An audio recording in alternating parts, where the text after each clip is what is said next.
Welcome, everyone. We'll give everyone just a minute or two to get settled in from the waiting room, but we are very excited to have you join us today.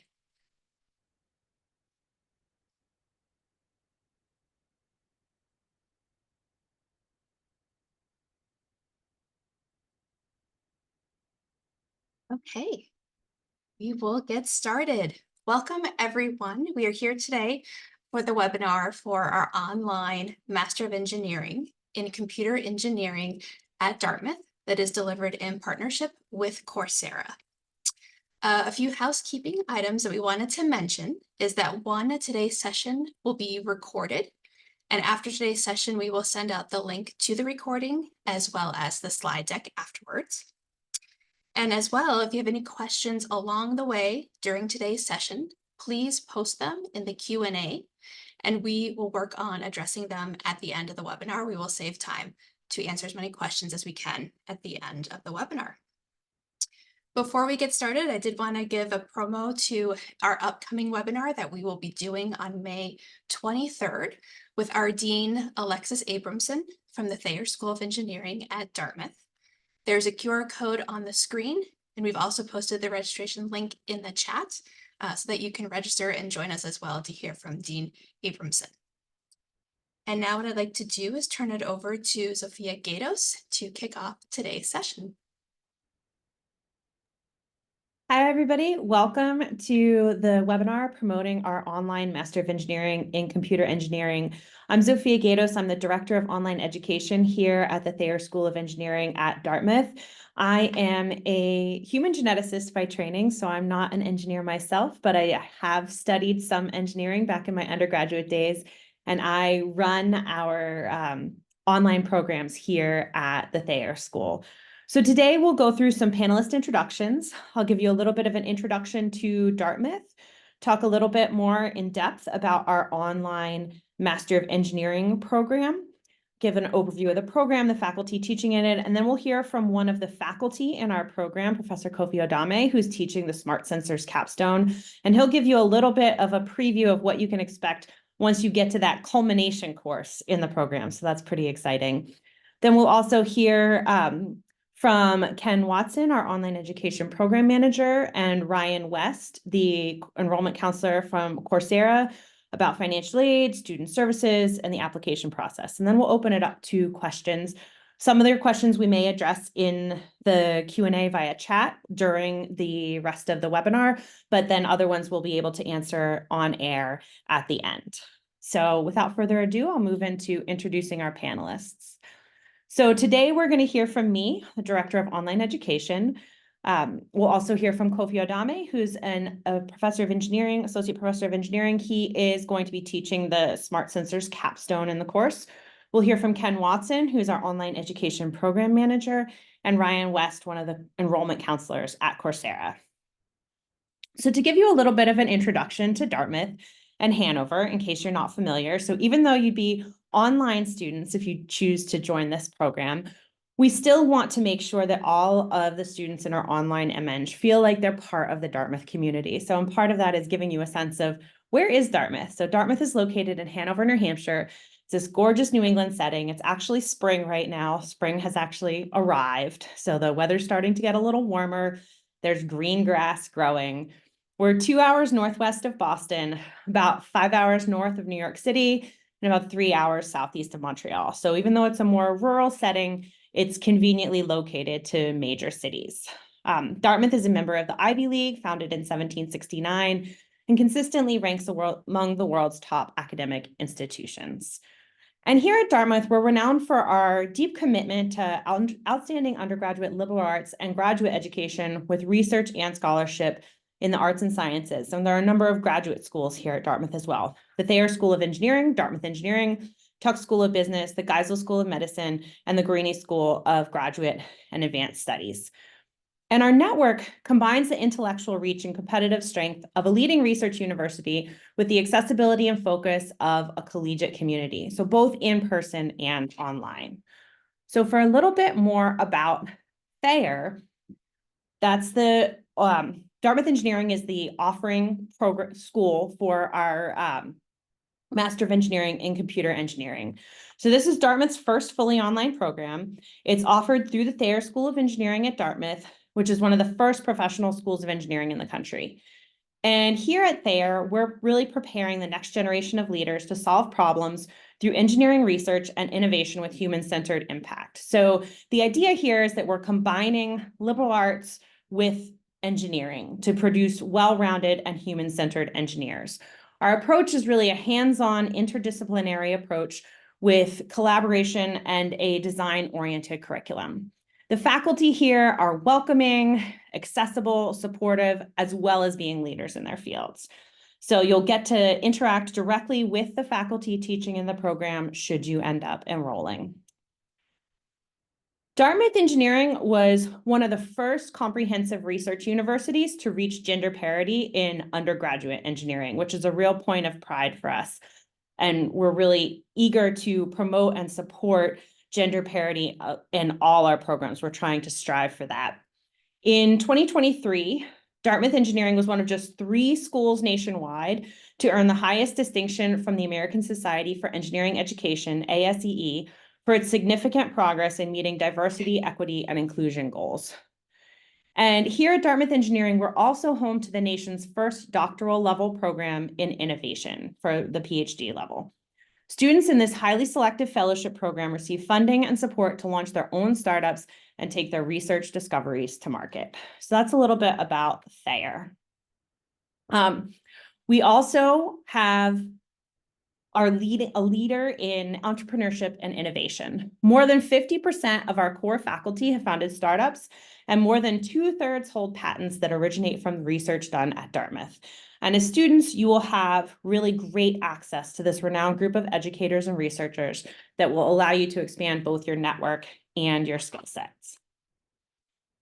The online Master of Engineering in Computer Engineering is part of the broader Dartmouth Engineering portfolio of master's and doctoral degree programs that allow students to engage in pioneering work to advance critical knowledge and drive solutions to the world's most critical challenges.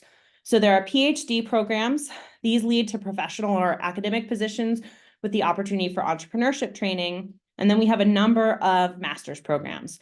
There's a Master of Engineering, and this is one form of our Master of Engineering. And these provide technical expertise and project leadership skills.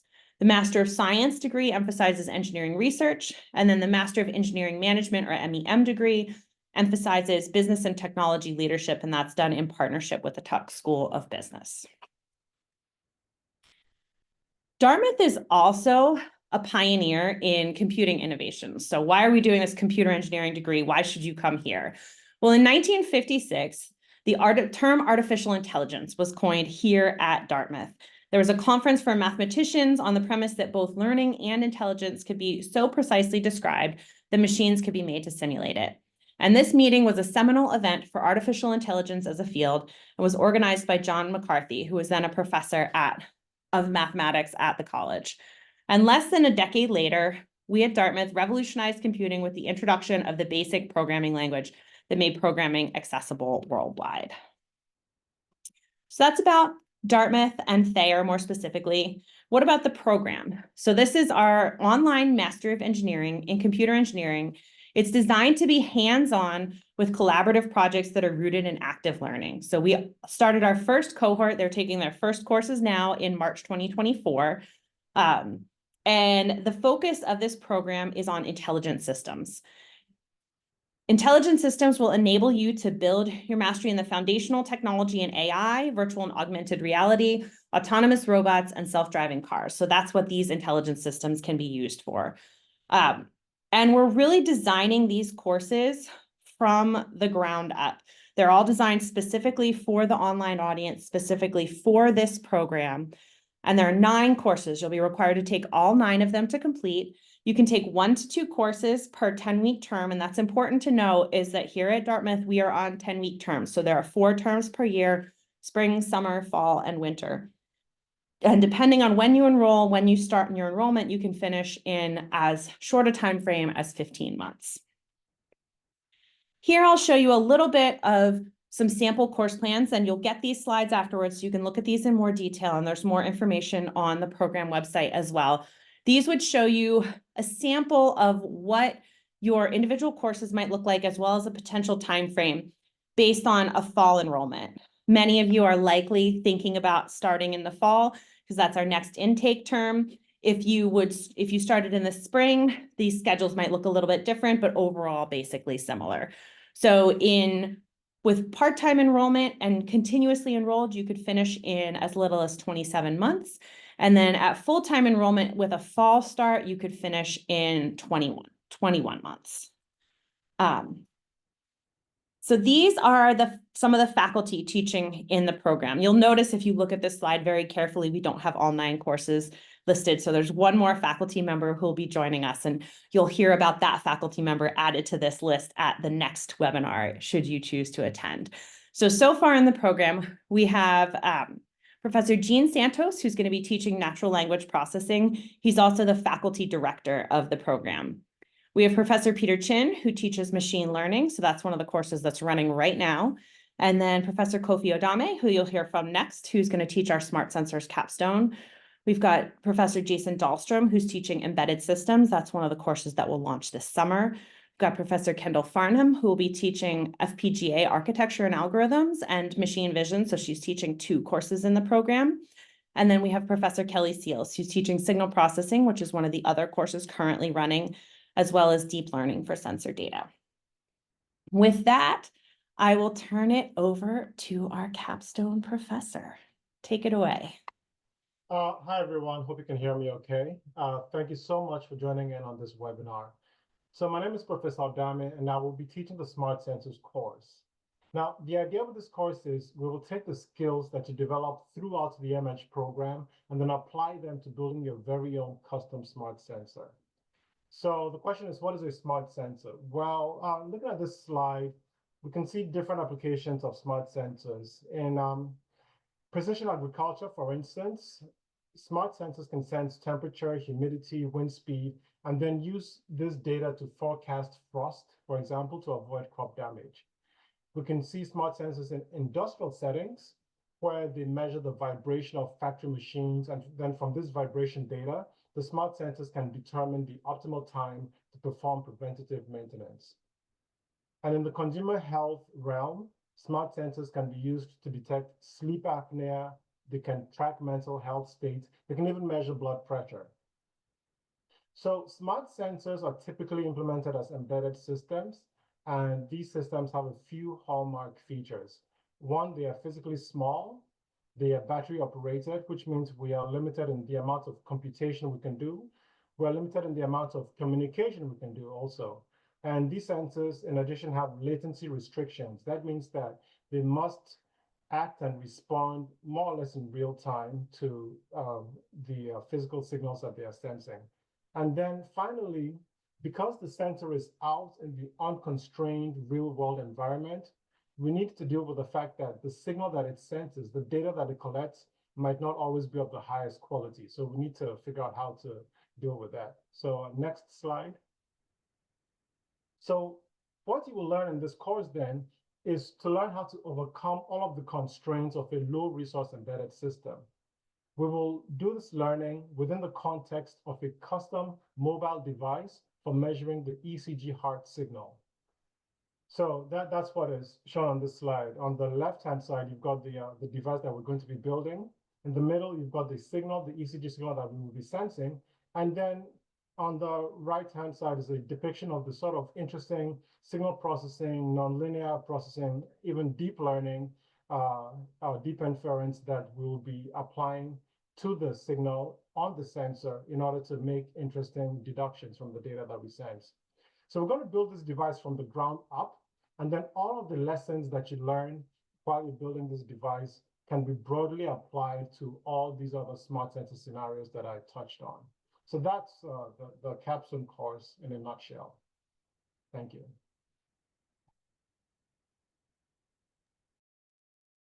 Adame.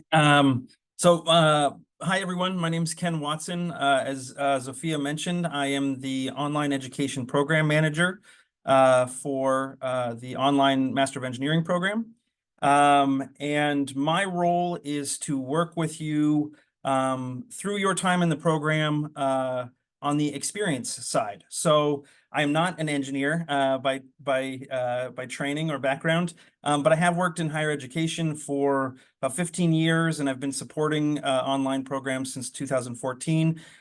So if you come to this program and you enroll as a student, you and I will be working very closely together to ensure that everything goes smoothly for you, that you feel connected to the Dartmouth community, and that you have a connection in case anything comes up while you're making your way through the program that is kind of outside of the classroom. So I'd like now to kind of shift the focus a little bit away from some of the course content that Professor Adame was telling us, and just let you know about some of the resources and services that are going to be provided to you as a student in the online program. As Zofia mentioned at the beginning, we have put quite a bit of effort into ensuring that this program is as well supported as any of our residential programs. You are just as much a member of the Dartmouth community and just as much a Dartmouth graduate student as the students who are living in Hanover and attending class on campus. So to that end, there are a number of things that we have put in place to help ensure that you have a smooth and successful experience in the program. The first of which is access to our financial aid office. And so what that means for this program is that students who are enrolled who are U.S. citizens or permanent residents are eligible to apply for all of the standard federal financial aid that's available for residential programs. Oftentimes this comes in a form of loans through the Department of Education, but there are other opportunities, including private lending, grants, scholarships that are available to you that we will work with you to help ensure get applied to this program, because this program is eligible for many of the same programs. It is also eligible for if you're a veteran of the United States Armed Services or active duty, and you have access to the GI Bill, post 9/11 benefits, or Yellow Ribbon. This program is eligible for those as well. So we'll work with you to make sure that that all the applicable funding opportunities are applied. If you are an international student, some of those opportunities are not necessarily available to you, but our partners at Coursera have done a really great job in developing a really robust list of funding opportunities for international students. That list is maintained on the Coursera website. If you just log into Coursera and search for funding opportunities, you'll see a link there and be able to access a number of different scholarship and grant opportunities for international students. We also like to point out that in many cases, if you are employed, employers, organizations, businesses will offer tuition reimbursement or tuition remission. So they'll either pay you back or pay for your education directly. In many cases, they're benefiting just as much from your education as you are. And so many times there's an opportunity for students to take advantage of benefits from their employer. So we encourage you to speak with your supervisor, with your HR department, with your benefits office, and inquire whether something like that is possible. And then we can connect you with the Dartmouth Financial Services team to ensure that that any payments coming from your employer or being reimbursed will go through smoothly. And then just one quick note here, in most cases for financial aid, you need to be enrolled at least part-time. As Zofia mentioned on an earlier slide that showed the course plans, part-time for this degree program is just one course per term. So as long as you've got at least one course per term, then you should be eligible for the bulk of the financial aid here that most of our students utilize. So again, we'll work with you from term to term as need be to ensure that you get everything squared away. But many of our students utilize one or many of these funding sources to help finance their degree. There we go. So in addition to our financial aid office, I mentioned there are a number of other resources, offices, and organizations on campus that are here to support you. This is just a short list of some of those that are probably most often utilized by students in our program. And they include things like the Dartmouth and the Thayer Computing Services. So there's an institute-wide computing services office as well as one specific just to the School of Engineering. So you'll have access to both levels of support as you work your way through this degree program, as well as those from the Coursera side who help support students on the Coursera platform itself.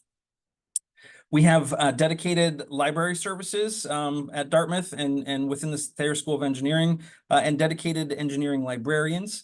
Maybe if you've attended or seen some of our previous webinars, you had the chance to hear from Gentry Campbell, who's our Thayer Engineering librarian. And so there are opportunities for you to connect with the library services team remotely, who can help you identify resources that you may need as you're going through this program for your research. When it comes to student health and mental wellness, this is a very important topic. And so students in this program have access to an organization called You Will that Dartmouth partners with, who provide telehealth and mental wellness counseling. And so this is something that you don't need to be on campus to take advantage of. There's a number of resources available through their organization, so you'll have access to them as well. And even things like a Dartmouth student ID card, which I think is, it's kind of a cool thing that not all students opt for, but it is an important piece of being part of the Dartmouth community. So if you're not local, you can submit a picture, we'll pick it up for you and put it in the mail. And you can show that your friends and family that you are in fact a real life Dartmouth graduate student.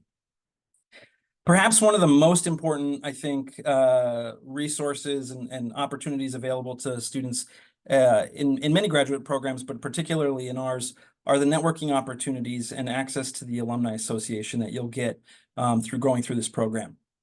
I don't think we can kind of understate or overstate enough the value of not just the skill sets that you're getting from this degree program, but the people that you're going to have the opportunity to work with, the faculty, the other students in both your classes and in other settings where you'll be able to interact with the larger Dartmouth community, can really open a lot of doors for you. And so on the next slide, I'm going to talk a little bit more about our career services, but the networking opportunities and Alumni Association are really outstanding organizations that really help make this program valuable, not just in what you're learning in the classroom, but helping you take that beyond and meet your future career goals and aspirations.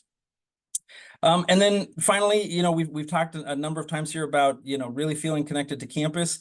We want to plant the seed now, the idea that you are invited to investiture and commencement. The culminating exercises at the end of your degree program, you will have the opportunity, if you haven't come to Hanover up to that point, we would hope that you would be able to visit us at the end of your degree program and walk with all of the other students who are finishing their graduate and undergraduate programs at Dartmouth. You get the hood and robe and cap and gown and all the pomp and circumstance that goes along with that. So you are a real Dartmouth student, and we look forward to welcoming you to campus for that event. So I mentioned the Dartmouth Alumni Association. I'd like to expand a little bit upon that because it's I think a really valuable resource for students. Many times when we think of an alumni association at a college or university, we think of class reunions, and that is certainly an important aspect of the Dartmouth Alumni Association, but they do quite a bit more. And it's worth pointing out some of these additional events and efforts that they put together. And so this includes things like Dartmouth on Location, where regional chapters of the Alumni Association will host events. And these are opportunities for you to get together with other members of the Dartmouth alumni community in your area or in your region and connect and hear about what's going on campus. Many times we have faculty or current students or researchers who will attend these events and do presentation style showings. And so you'll have a chance to learn about what's going on campus, even though you're not there, and connect with other members of the Dartmouth community. I mentioned that they organize and support those regional clubs and groups. And so they do a number of both social and educational events in all areas of the globe. You'll also have the opportunity to participate in continuing education through Dartmouth X. And so our degree program is online. There will be opportunities for additional online education and continuing education through Dartmouth X. And so you'll be able to continue learning and as you work through that opportunity there. And then there are a number of admissions ambassadors and alumni council opportunities as well. So we hope that you will finish your degree program feeling that it was a valuable and worthwhile time, and that you want to tell others about your experience. And so you'll have plenty of opportunity to do that through the admissions ambassadors and alumni council programs. The Alumni Association really relies heavily upon members of the community engaging and wanting to participate. And so there's plenty of opportunity for you to do so once you've graduated. In addition to our Alumni Association, the other huge, I think, very important resource available to our students is the Thayer Career Services. And so within the School of Engineering is a dedicated team of individuals who do a broad number of services that range from things like customized advising, where you can meet one-on-one with a career services advisor to talk about any questions you might have, prepare for interviews, go over your resume, or get some insight on how to seek out job and internship opportunities. They work with students at all aspects of their career. So even if you've already got a job and you may be mid-level or even senior level and are thinking about ways that you can apply the degree program to help you advance to the next step, our career services team can work with you on that, and they can do it remotely. So we certainly encourage you to get connected with them as early as possible. Once you enroll in the program, you'll hear from them almost right away. And so it's never too early to find out what they have to offer and how they can help support you as you make your way through the program. And you'll see at the bottom there just some of the logos of different organizations where our graduates have gone on to work. And so this slide here just kind of furthers that point and tells you a little bit more about the career services team, what they do. We have a brand new career services advisor who one of her primary roles is going to be working specifically with students in the online program. So you'll have the opportunity to speak with her and other members of the team about some of these positions and some of the opportunities that are available to you. Okay, and I'm going to hand it over now to our enrollment counselor, Ryan, who's going to tell you a little bit more about the application process and what to expect for the next steps. Hello, everyone. My name is Ryan, and I'm an enrollment counselor here for the Dartmouth Online Master of Engineering and Computer Engineering program. As you can see on the screen, currently, we're enrolling for the fall cohort. So on the screen, as you can see, June 15th is the priority deadline. The benefit of the priority deadline is, of course, your application fee is waived, as well as getting an earlier decision. So if you have the opportunity to apply by that deadline instead of the final deadline, that will help you get a decision sooner to know where you stand. And fingers crossed, if you're accepted, ultimately go ahead and prepare for the program. The final deadline will be July 15th for classes that begin September 16th, shortly thereafter. And when looking into the application process, I just encourage everyone to remember that Dartmouth does a great job of reviewing applications holistically. What that means is that every portion of your application, each step is meaningful. Take your time to give plenty of detail to share with the admission committee. Remember, they only are able to review what you share. So you'll have opportunities through the different steps in the application process to share details about your education background, your work background, personal circumstances you've gone through, your motivation, and a lot of other things that will be helpful, as well as recommendations that you can have others provide for you that add to the application process. So certainly remember that each step counts and each step is important. Take your time in the process. Of course, I'm here to answer questions as you're working through the application process and give any guidance and support that I can. Coming up after that, the next cohort that will be around the corner will be for spring of 2025. And for that time frame, classes start at the end of March on the 31st. November 15th will be the priority deadline for that term, and December 15th will be the regular or final deadline at that point. One benefit that Dartmouth provides for students is if you do want to get an early decision, let's say you're not able to start for the fall cohort and you do want to look at spring, they will review your spring application if you submit it for the fall deadline. So in other words, if you want an early decision for spring and you get it in by July 15th or sooner, when they provide the fall deadlines, they'll be glad to review for you and let you know where you stand with that. So that's a fantastic opportunity that not every school does. So certainly feel free to take advantage of that.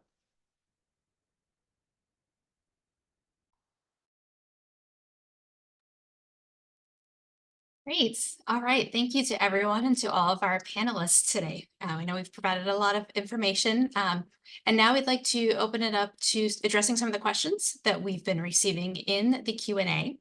I'll also mention too, the email addresses that you see on the screen here are great ways to get in touch with both Ryan and our admissions team as well, if you have any more questions after today's call.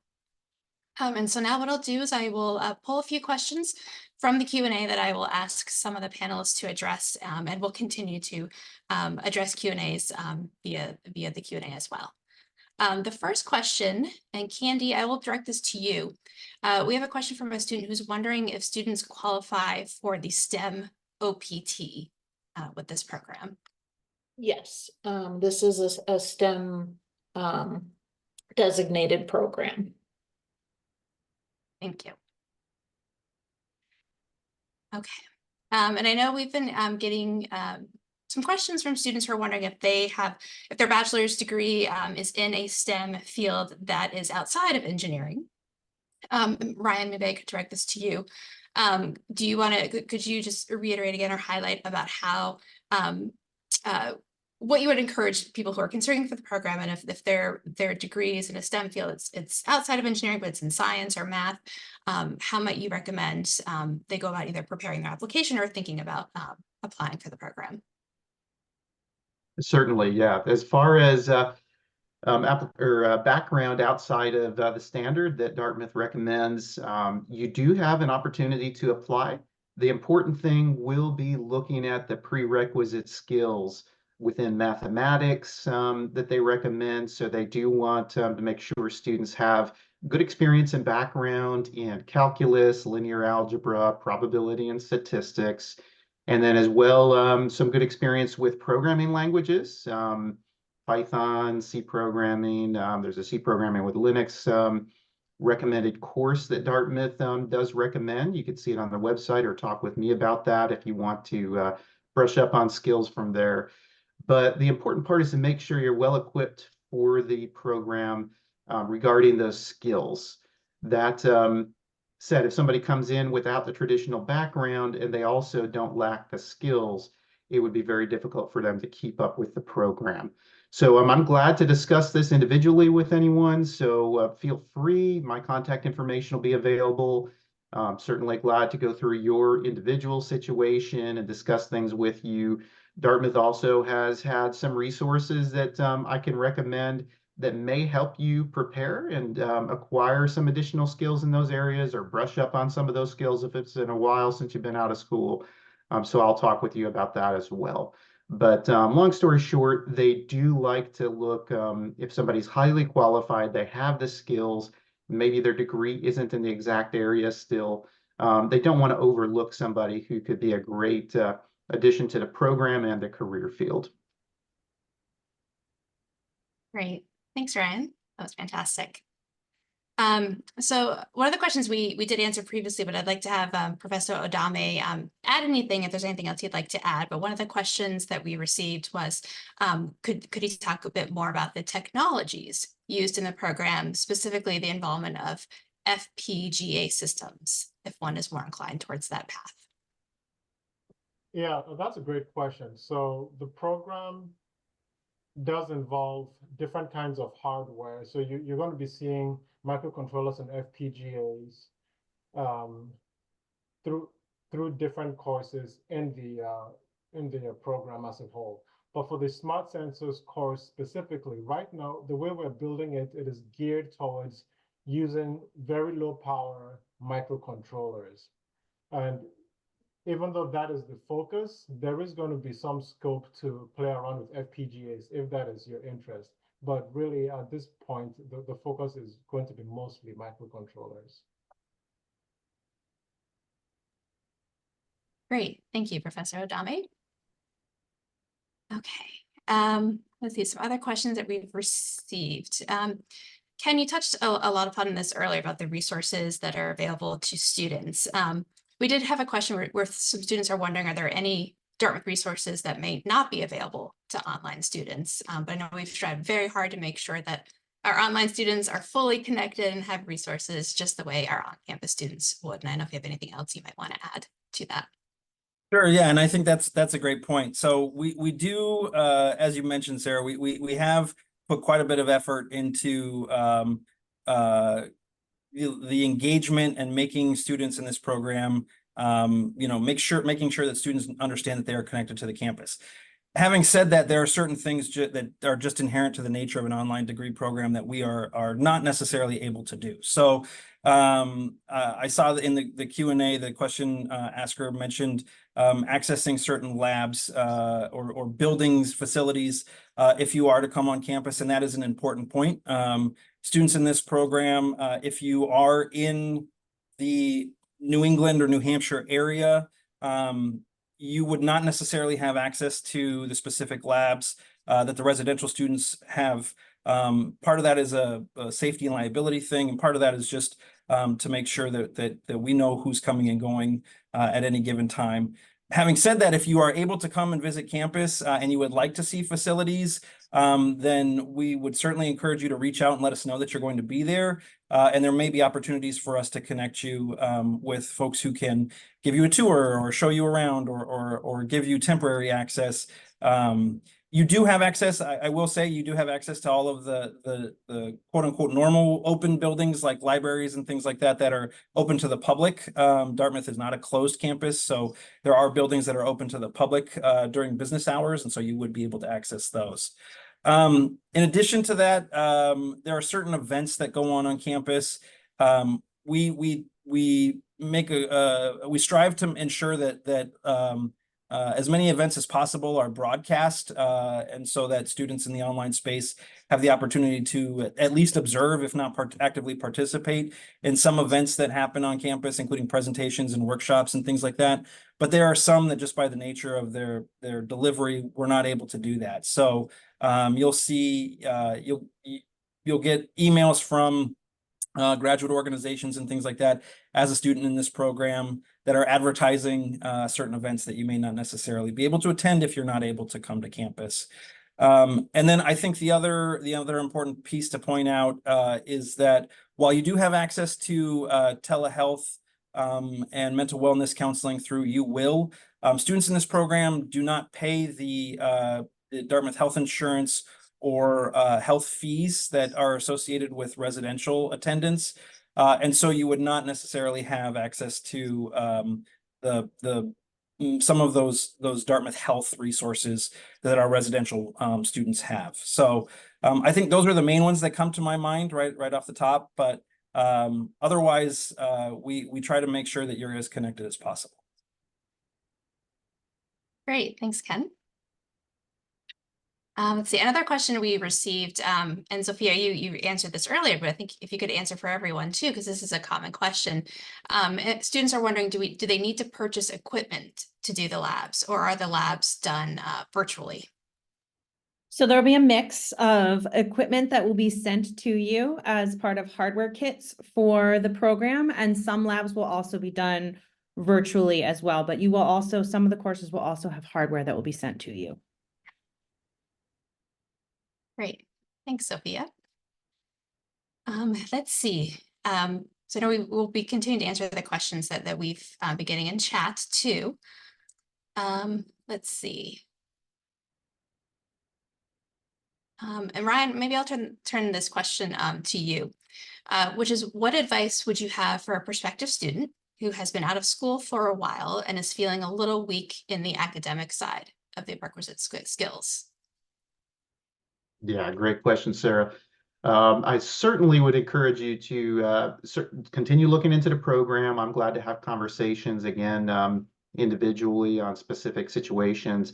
But one good thing to know about this program is there are students from a wide range of backgrounds, age ranges, career spots.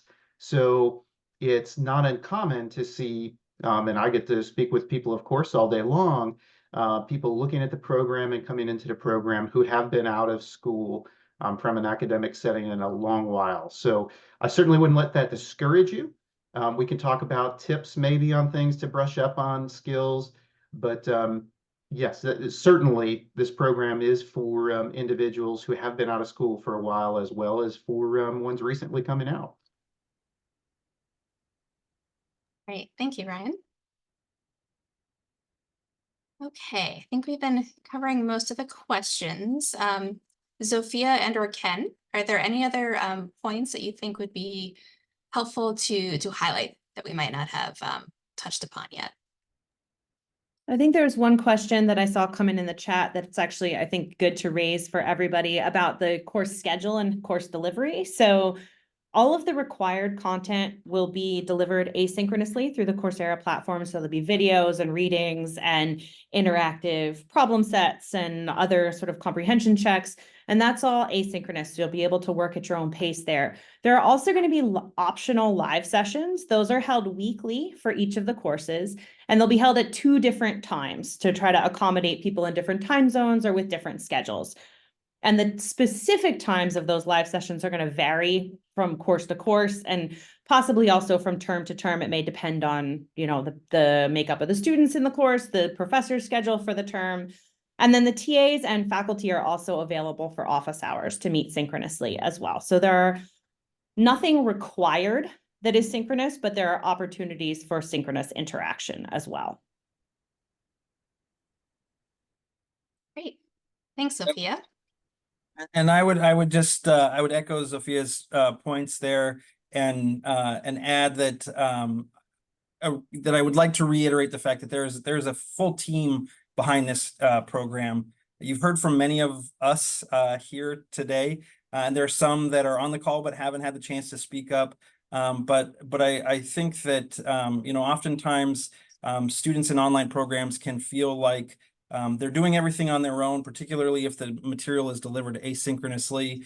There's a feeling that you're just, off in space, doing this entirely on your own. And that's really not the case with this program. There are a number of us with very specific roles here dedicated to making sure that, you feel the value. We're confident in the content of the curriculum. And so we want to make sure that your experience is valuable and meaningful as you go through this program, and you will not be left alone to figure it out and navigate yourself. There's a team of folks here to help guide you through. Great, thanks, Ken. Thanks, Ken. Great.